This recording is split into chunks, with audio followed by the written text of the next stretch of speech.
Peuple camerounais, bonjour. Bienvenue dans les chroniques de M. Lima. La chronique de ce jour va à l'endroit du média français RFI. Je fais cette chronique à leur endroit tout simplement parce que dernièrement, dans leur site internet, ils ont fait comprendre à l'opinion publique que l'équipe nationale du Cameroun, avant d'entrer dans des compétitions internationales, a l'habitude de faire recours aux marabouts, aux esprits sataniques. C'est pourquoi, peuple camerounais, je viens répondre aux médias RFI. Peuple camerounais, ce qui se cache derrière cette histoire, c'est le problème qui lie la Fédération camerounaise de football MEN et Samuel Eto'o à l'équipementier français Coq Sportif. Les Français veulent salir l'image du football camerounais, y compris du Cameroun tout entier. Ils ont mal parce que un jeune comme Samuel Eto'o a décidé de rompre le contrat avec Coq Sportif. C'est la raison pour laquelle ils vont se servir d'un média international comme RFI pour dire du n'importe quisme à l'endroit du football camerounais. Mais ils oublient beaucoup de choses.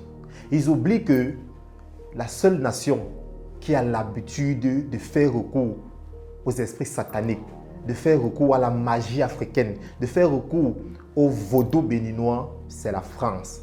Parce qu'en 1998, quand ils ont remporté la Coupe du Monde, c'était par l'aide du vaudou béninois. Même chose en 2018. On connaît des joueurs, on va même les citer ici. On connaît des joueurs qui ont quitté la compétition et sont venus en Afrique pour porter le vaudou. Il y a Marseille Desailly, il y a Didier Deschamps, il y a Zinedine Zidane.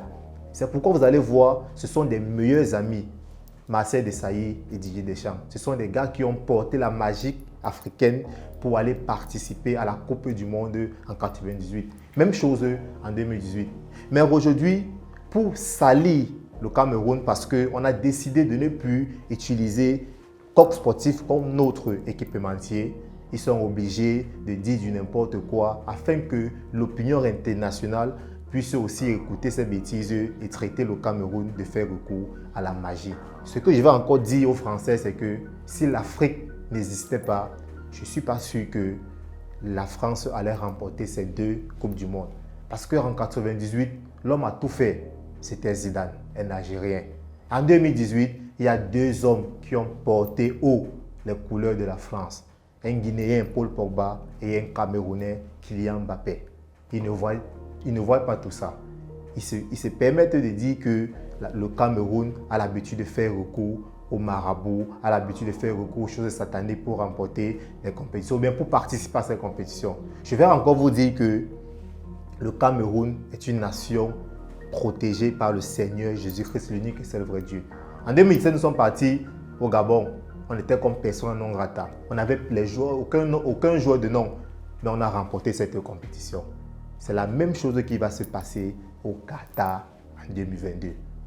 D'ailleurs, on a même des joueurs qui ont des noms comme André Onana, Franz Ambouanguissa, Nicolas Nkoulou, Aboubakar Vincent. Ils vont participer à ce mondial et ils vont remporter la Coupe du Monde. Les Français n'auront que les yeux pour voir comment le Cameroun va triompher au mondial. Et eux, ils risquent même de rentrer au premier tour. Peuple camerounais, pour chuter, la chose qui me cœure encore dans cette histoire, c'est que les médias camerounais n'ont ménagé aucun effort pour condamner cette sortie de RFI.